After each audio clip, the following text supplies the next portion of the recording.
इसी महाराष्ट्र की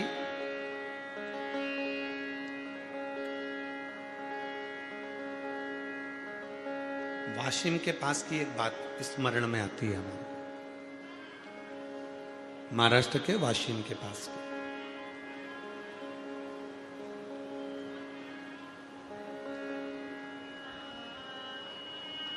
दो तीन माताएं बैठकर शिव जी का पूजन कर रही थी, भगवान शंकर की आराधना कर रही थी, शिव जी की साधना कर रही थी, शिव जी का पूजन कर रही थी।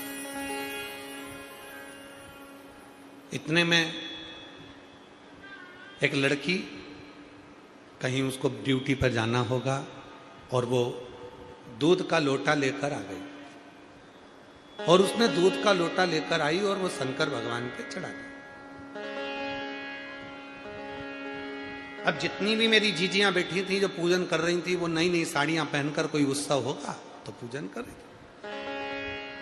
अब वो जल चढ़ाया शंकर जी पे, और लड़की को जल्दी जाना था तो जल्दी से चढ़ाकर जो गई, तो वो सारा दूध का जो छींटा था, दूध का जो भाग था, जो जितनी मेरी जीजियां बैठी थी सबके कपड़े पर, सबकी साड़ी पर, सबके ऊपर चला। दोनों में सब माताओं ने मिलकर उस लड़की को पकड़ लिया, विवाद छिड़ गया, खूब विवाद हुआ।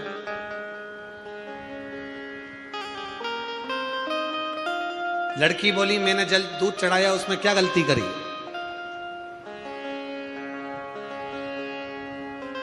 मेरे को कॉलेज जाना था, चढ़ा कर मैं जा रही थी। दूसरी बोली हमारा पशुपति व्रत था, नई साड़ी पहनकर आए थे, पूरे के पूरे तुमने डाल दिया, और हमारे पूरे कपड़े में, थाली में, हमारी थाली में जितना सामान था सब में दूध ही दूध चले गए। विवाद। अब वो भी दोनों शंकर की भगत जो पूजन करने बैठी हैं वो भी, और जो जल चढ़ाकर दूध चढ़ाकर जा रही है वो भी, दोनों में झगड़ा हो गया। ये 4-5, वो अकेली। अब भी लगाओ फोन सीओर वाला महाराज को, पूछो क्या मैंने गलती करी। इधर से वो 5 बैठी थी, उनने भी फोन लगाया, उधर से वो अकेली ने भी फोन लगाया, सीओर फोन गया, सीओर से आशीष का नंबर लिया, आशीष को फोन लगाया, आशीष उस समय पर हमारे पास में नहीं था, उसने विकास महाराज को फोन लगाया, विकास महाराज भी उस समय हमारे पास नहीं थे, फिर उन्होंने सत्यम महाराज को फोन लगाया, सत्यम महाराज को फोन लगाया, फिर सत्यम महाराज हमारे पास में आकर बोले गुरुजी एक माताओं का थोड़ा सा विवाद छिड़ा, और उसमें थोड़ा सा दोनों की तरफ से फोन आ रहा है, पहले आप वो जो बैठ कर पूजन कर रही हैं उनसे बात कर लो, फिर वो जो खड़े होकर जो दूध चढ़ाई उससे बात कर लो। विवाद चल रहा, खड़े होकर जिसने दूध चढ़ाया वो कहने लगे मेरे को जल्दी जाना था, शिव जी पे दूध चढ़ा दिया, वो दूध इनकी थाली में चले गया, इनके कपड़ों पर चले गया, इनके ऊपर चले गया, तो ये मुझसे लड़ रही हैं। और जो नीचे बैठी थी वो कहने लगे हमारा थाली खराब कर दी, हमारा कपड़ा खराब कर दिया, हमारा पूरा अंग दूध में गीला कर दिया। अब हमने कहा तुम स्पीकर चालू करो, और स्पीकर चालू कर कर हमने कहा जितनी मेरी जीजियां बैठी हैं पूजन करने के लिए, अगर कोई ने दूध चढ़ाया है और वो चढ़ा हुआ दूध अगर देव अधिदेव महादेव का अपने शरीर पर आ जाता है, तो कुमार खंड में श्री सेलम पर जब भगवान शंकर पहुंचे थे मां पार्वती को लेकर, और मां वीणा वादनी माता सरस्वती ने जब भगवान शंकर को दूध चढ़ाया था, और सारे देवताओं के श्री विग्रह पर, श्री सेलम की भूमि पर जब देवताओं के शरीर पर पड़ गया था, उसी में से इंद्र को क्रोध आया था। तब स्वयं तुमरुका जी ने कहा था ए इंद्र क्रोध मत करो, जब शिव पर चढ़ा हुआ दूध अपने शरीर पर आता है तो शिव आशीर्वाद देते हैं कि दूधो नहाओ पूतो फलो, तुम्हारी जिंदगी में खूब आगे बढ़ो। और तुम झगड़ा कर रहे हो, तुम विवाद कर रहे हो।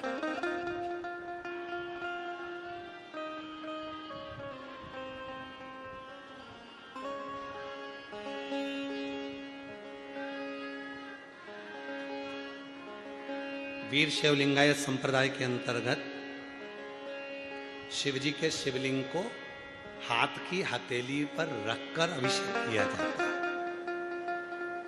यहां पर अगर कोई बैठे होंगे तो उन लोगों के स्मरण में बैठे हैं, यहां पर वीर शैव लिंगायत संप्रदाय बैठे हो, कहां रखकर करते हो अभिषेक? बोलो जरा। हाथ की हथेली, हथेली के ऊपर रखकर अभिषेक किया जाता है। क्यों? भगवान शंकर के शिवलिंग को अपनी हथेली पर रखकर क्यों पूजन करते हो? कभी अपने गुरु से पूछना, अपने गुरु जरूर बताएंगे। वो त्रिलोकी का नाथ, वो त्रिकालदर्शी, वो कैलाशी, वो अविनाशी, वो त्रिपुंडधारी, वो त्रिशूलधारी, वो गंगधारी, किसी की सामर्थ्यता नहीं है कि कोई उसको अपने हाथ पर उठा ले। पर जब शंकर का कोई भक्त उसको अपनी हथेली पर रखकर उसका अभिषेक पूजन करता है तो ये भाव से करता है कि मेरे हाथ की रकीलों में अगर कोई रकील ऐसी है जो मुझे दुख दे रही है तो तेरे आने से वो रकील भी ठीक हो जाएगी। ये मुझे विश्वास, ये मुझे भरोसा।